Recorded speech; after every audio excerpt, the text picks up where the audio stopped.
Hello, bachcho, let's see this question. This question says an ideal gas whose adiabatic exponents equals gamma is expanded according to the law P is equal alpha V, where alpha is the constant. The initial volume of the gas is equal to V naught. As a result of expansion, the volume increases 4 times. What is the increment of internal energy of the gas? Key concept for this question is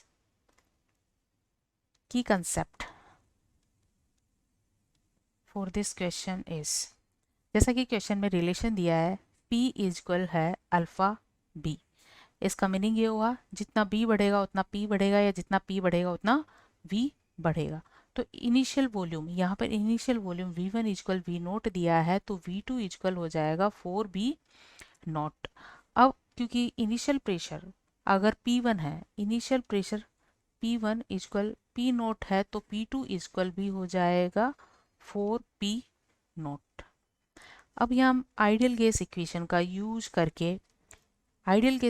use करके हम T2 value निकालेंगे, temperature की value निकालेंगे, और temperature की value निकालकर हम internal energy में चेंज या इंक्रीमेंट को कैलकुलेट कर सकते हैं। तो आइडियल गैस इक्वेशन के according P1 B1 upon T1 equal होता है P2 B2 अपॉन T2। ठीक है, अब ये वैल्यूज हम यहाँ पुट करेंगे।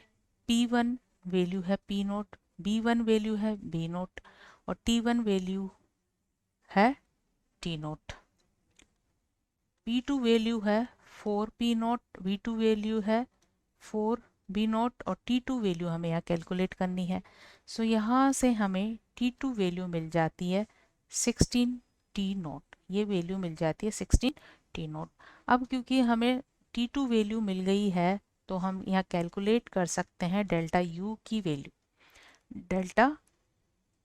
वैल्यू, और डेल्टा U इज इक्वल होता है n CB dot m delta T, और CB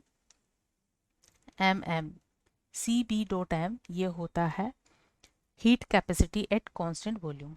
molar heat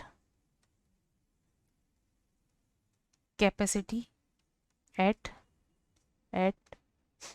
constant volume पर हीट कैपेसिटी को ये रिप्रेजेंट करता है। और CB डॉट m की वैल्यू होती है R अपॉन गामा माइनस 1। और इसके लिए अगर हम गामा वैल्यू को यहाँ एज इट रखने वाले हैं, तो डेल्टा U इज इक्वल होगा 1 मोल गैस के लिए n वैल्यू यहाँ 1 है, और CB वैल्यू होगी R अपॉन गामा माइनस 1, और डेल्टा T क्या होता है T2 माइनस T1, और T2 वैल्यू हमें मिली 16T not minus T not.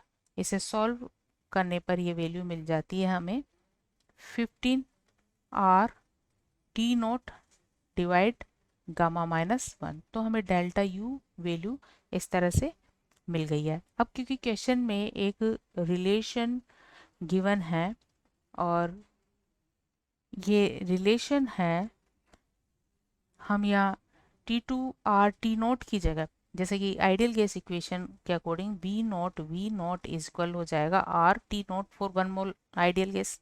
तो R T नोट की जगह हम कौन से टर्म यूज कर सकते हैं, यहाँ P note V note term use करेंगे।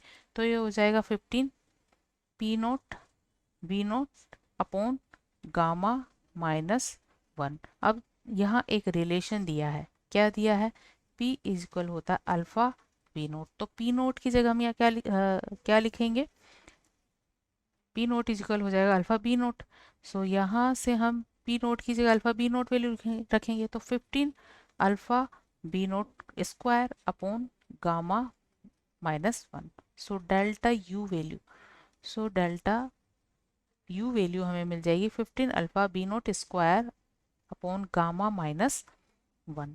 तो final answer of this question is A 15 alpha B naught square upon gamma minus 1. Hope you understood it well. Best of luck.